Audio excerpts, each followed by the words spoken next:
جی اب آپ یہ دیکھ لیں کہ جب بھی ڈارک فورسز اور سچائی کا ٹکراؤ ہوگا تو قربانی کون دے گا؟ پے دا پرائز کا جو پے دا پرائز کی سٹیج ہے، اس پہ وہی کھڑا ہوگا جو ویژن والا ہوگا، جو لیڈر سے انسپائر ہوگا، جو کمیٹڈ ہوگا اپنے کاز کے ساتھ، وہی پے دا پرائز کرے گا۔ پھر وہی بیک باؤنس یعنی گر کے پھر کھڑا ہوگا، learn from past and don't repeat mistake پہ چلے گا، PQM ماڈل کو فالو کرے گا، learn from past and don't repeat mistake plus sharpen the saw, وہی پرو ایکٹیو ہوگا، وہی دوسرے کی رائے کا احترام کرے گا، وہی ون ون پالیسی پہ چلتے ہوئے سکسیس لے گا۔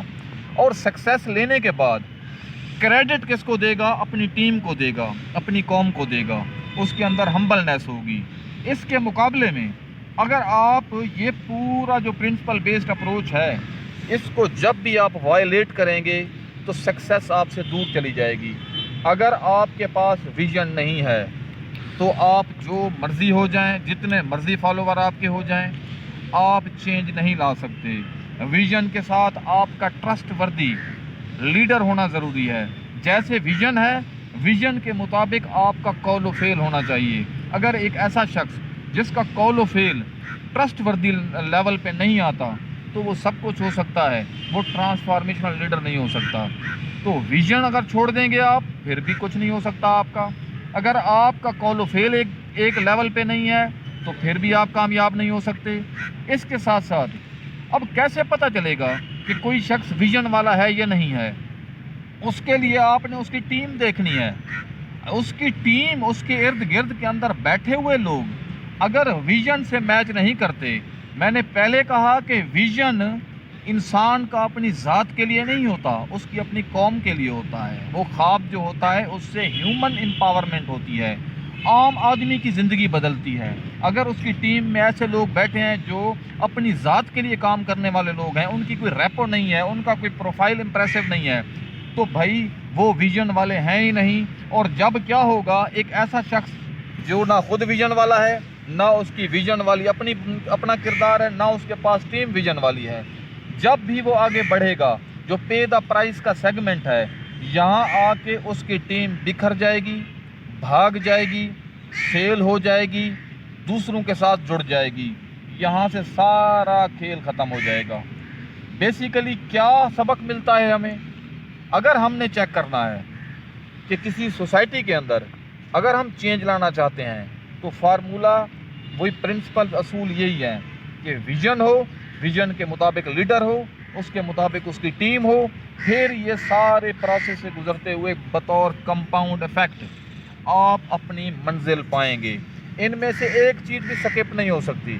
ویژن چھوڑیں گے تبدیلی نہیں آئے گی، آپ خود با کردار نہیں ہوں گے تبدیلی نہیں آئے گی، آپ کی ٹیم ویژن والی نہیں ہوگی تبدیلی نہیں آئے گی، کیونکہ قربانی وہی دے سکتا ہے جو بڑے کاز کے ساتھ کمیٹڈ ہو۔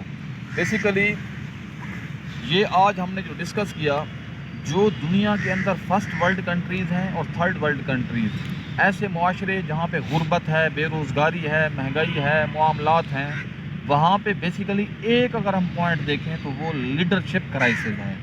اگر لیڈرشپ موجود ہو تو اس کا امپیکٹ پڑتا ہے سوسائٹی پہ، وہ سوسائٹی کو جوڑ کے ٹرانسفارم کر دیتی ہے۔ بیسیکلی پرنسپل وہی ہیں۔ آپ سرکار دو عالم صلی اللہ علیہ وآلہ وسلم کی زندگی کو میں اگر اس لیکچر کو وائنڈ اپ کروں تو 3-4 پوائنٹس ہیں۔ جو آپ سرکار صلی اللہ علیہ وآلہ وسلم کی 40 سالہ پہلی زندگی ہے، وہ صادق و امین یعنی ٹرسٹ وردینس کا منبع نظر آتی ہے۔ آپ رول ماڈل ہیں۔ دنیا کے کسی خطے سے بھی کوئی قوم، کوئی لیڈر اگر کوئی بڑا کام کرنا چاہتا ہے تو سیرت رسول صلی اللہ علیہ وآلہ وسلم کو فالو کر کے ہی وہ آگے بڑھ سکتا ہے، جس میں سے آپ نیلسن منڈیلا کو دیکھ لیں، بڑے بڑے جو اس کے علاوہ لیڈرز ہیں، اس کے علاوہ کئی نام ہیں جو میں لے سکتا ہوں، جنہوں نے فالو کیا، وہاں سے ویژن لیا اور پھر ٹرانسفارم ہوئے۔ پہلی 40 سالہ زندگی ٹرسٹ وردینس کا مجموعہ ہے، اس کے بعد جو 13 سالہ مکہ کی زندگی ہے وہ ٹیم بلڈنگ ہے، اس کے بعد جو 10 سال ہیں وہ 27 غزوات ہیں، وہ اس میں جو ویژن ہے ٹرانسفارم ہوا، پھر مکہ فتح ہوا، عام معافی کا اعلان ہوا۔